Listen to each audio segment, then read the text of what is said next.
Ladies and gentlemen, can I please have your attention? The following is a breaking hot take from the Dudes in Hyperspace podcast. And yes, we are back. Kiddos, how you doing? Ian J. Malone here, joined in just a second by my buddy Dave Daniels. So, all right, full disclosure, we were kind of on the fence when we did our last podcast about whether or not we would do a hot take on Mandalorian. We knew it'd be good because it's the Mandalorian, and I mean, they don't do bad on the Mandalorian. We could not, however, have prepared for what we got. In my case, at 6 a.m. this morning when I got up and poured my first cup of coffee and sat down with the missus to watch it, I was completely blown away. And I posted a thing on social media to the guys that they needed to get on it and by all means avoid Twitter until they had. And they had, and they agreed, at least Dave did anyhow. Scott's busy tonight. But Dave agreed we needed to have ourselves a show real quick to talk about this. So without further ado, which is apparently, according to Dave, is one of my favorite phrases, I will bring in said Mr. Daniels. How are you, sir? How are we doing this evening? I will be the further ado. You are the further ado. Ado. I will be the further ado, sir. I do indeed. Doing well, sir. Doing very well. How about you? I'm hanging in there, man. Happy it's the weekend. I am now officially on vacation, which makes me very happy. I don't have to open up my work laptop for the next 2 weeks and see direct messages on Twitter from dudes named Fog Wang. So that was a real DM I got this week at my day job Twitter account. Fog Wang, ladies and gentlemen. I like that's totally going in a book. I'm writing that somewhere. That's awesome. I mean, I could completely make a joke here, but I don't think it would be appropriate for the audience. So we're okay. I'll make that later on, and we can make some determinations later. With a name like Fog Wang, how can you not? All right, back to the matter at hand. Mandalorian, dude. Woo. Goosebumps. I mean, where to even begin on this one? In case, folks, just in case you haven't picked up on this, a lot of spoilers coming up. So if you haven't watched this episode yet, you really need to hit the pause button and save this episode until you have. All right, now that we got that out of the way, spoiler alert, spoiler alert, spoiler alert, turn back now. Let's get to it. 30,000 feet, bird's eye, first impressions, go. Oh, man. Well, it's just action.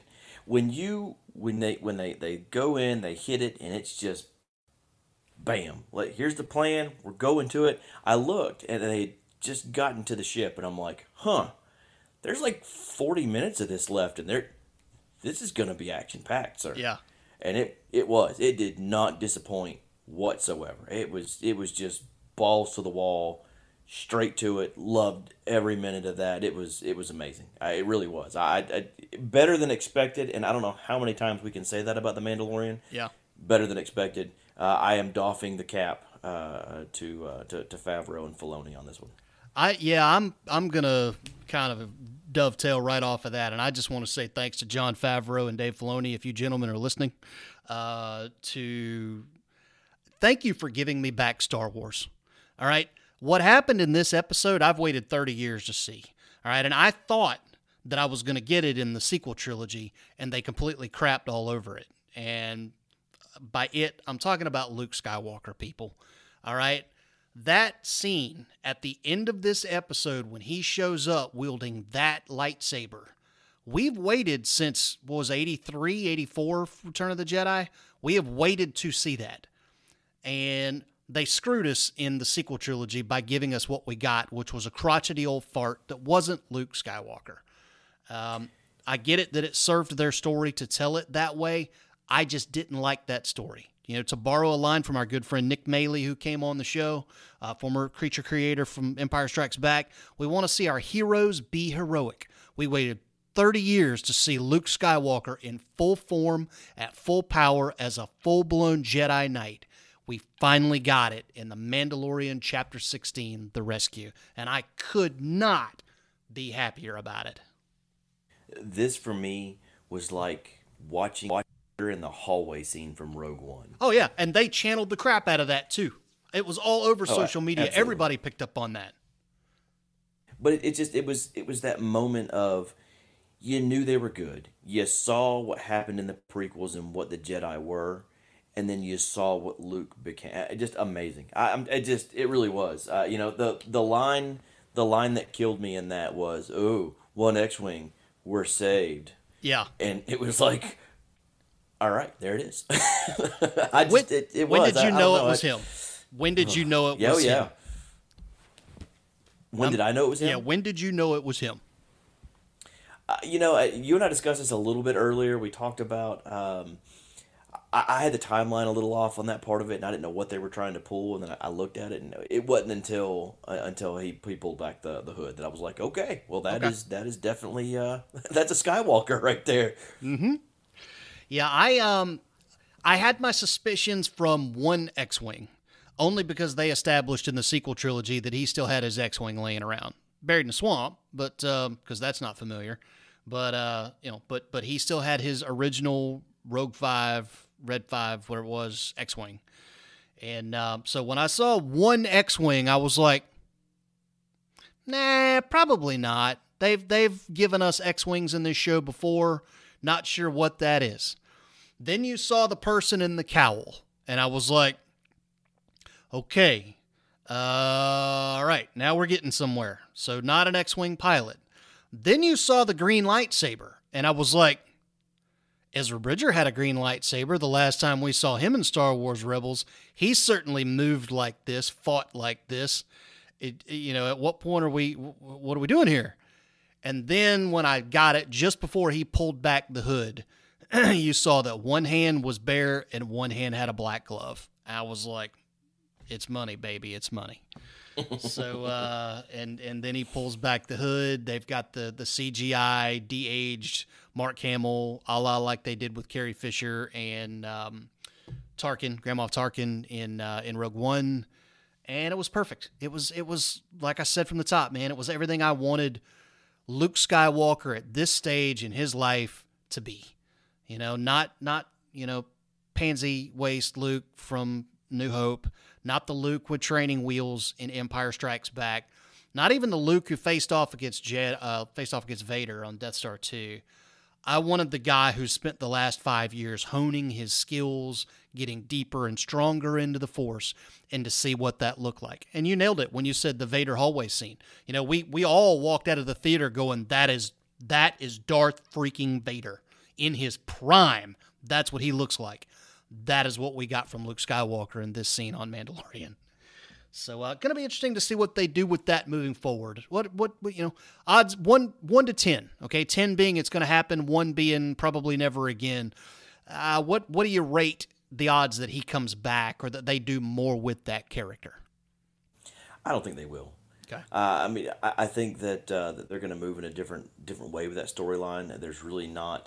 There's nothing in the lore that really talks about what the Jedi did at that point or what Luke went through. So, it's a little bit of a clean slate, so you could kind of look at it both ways. I really think that they're trying to tell a new story, a different story. Right. Hey, let's hit those high notes. Let's bring in the nostalgia. Let's add a little bit more to the Skywalker lore because, hell, if I'm them and I've been given carte blanche, I'm gonna dip my toes in whatever pool I can.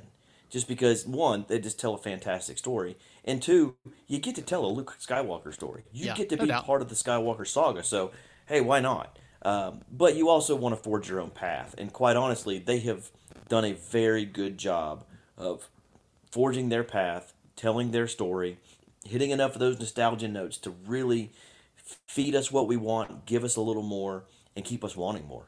Yep. No, I wholly agree.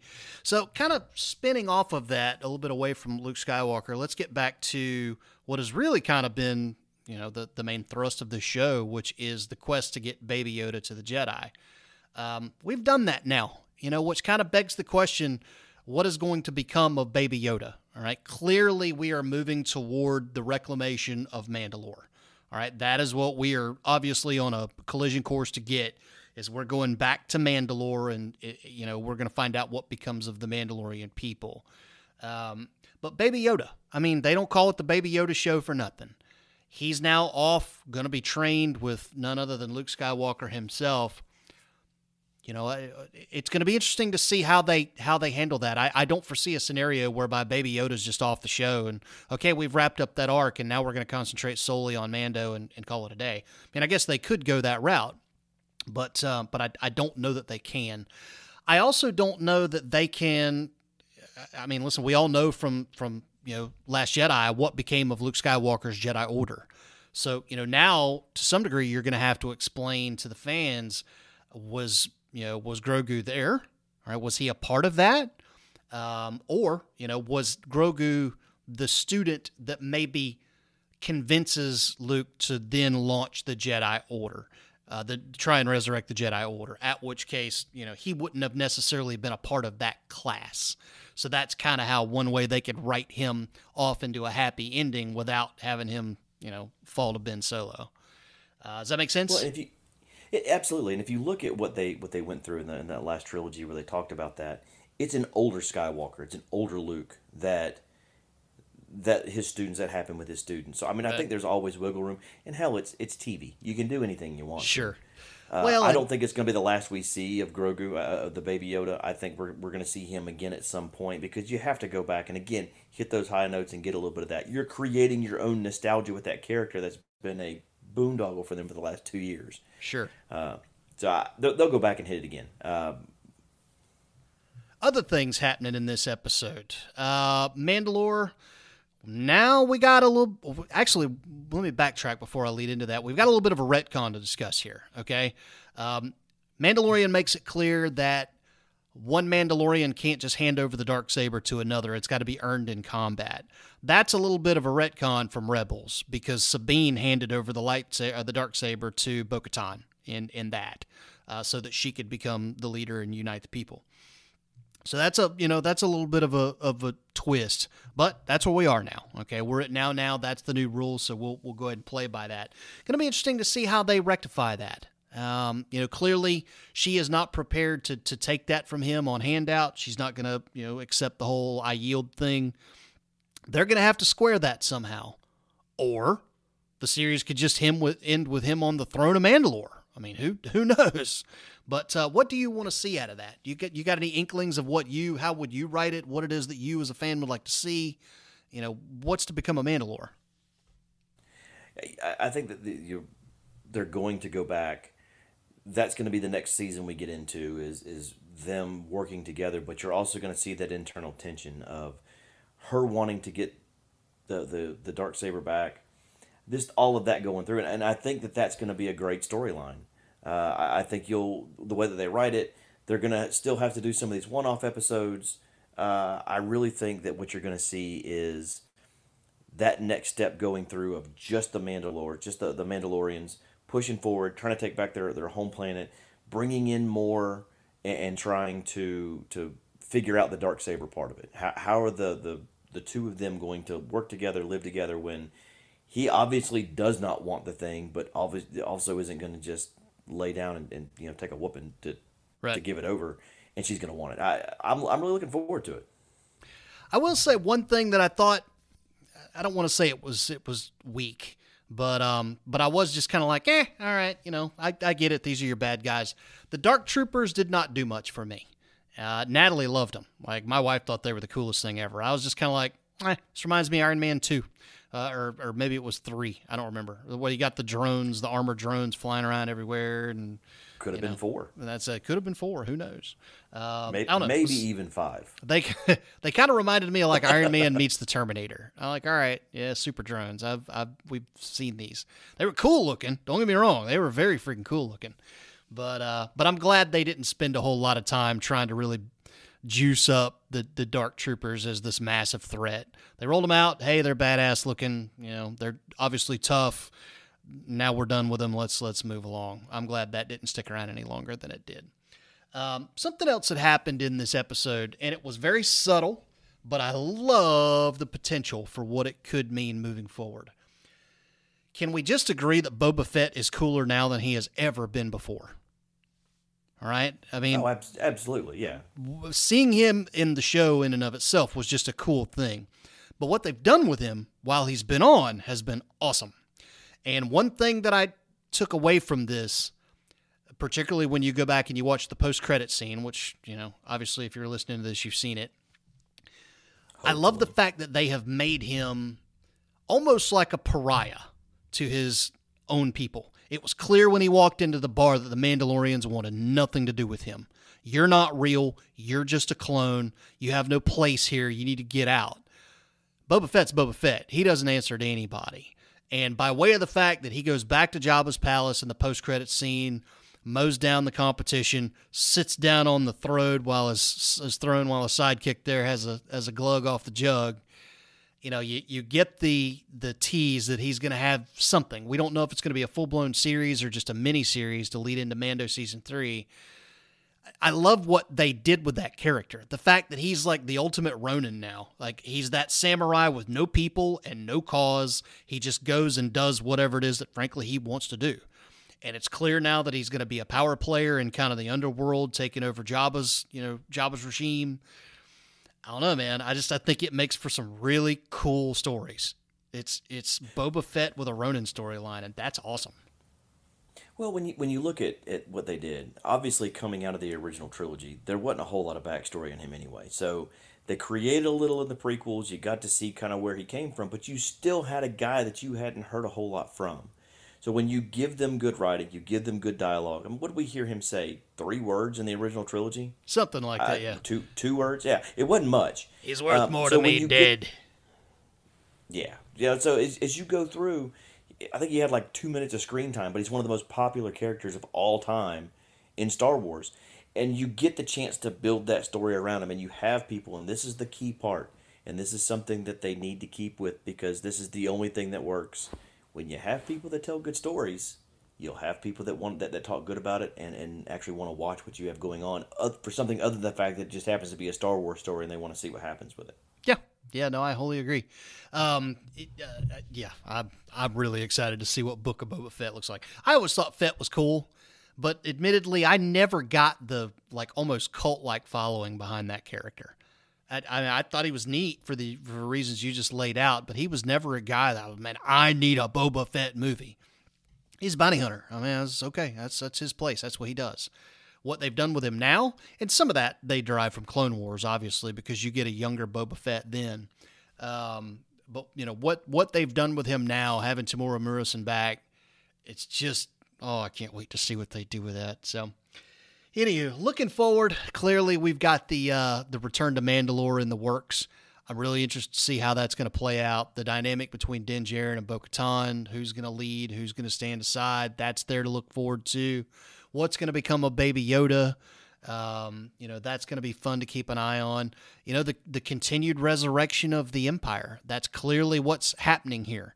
Whether somebody's going to, fully realize that, or whether this is just the lead in to what will eventually become the First Order, I don't know, but I'm anxious to see how that's going to play out. And when you've got a guy fronting them like Giancarlo Esposito, I'm down like Charlie Brown. I'll watch it all day long.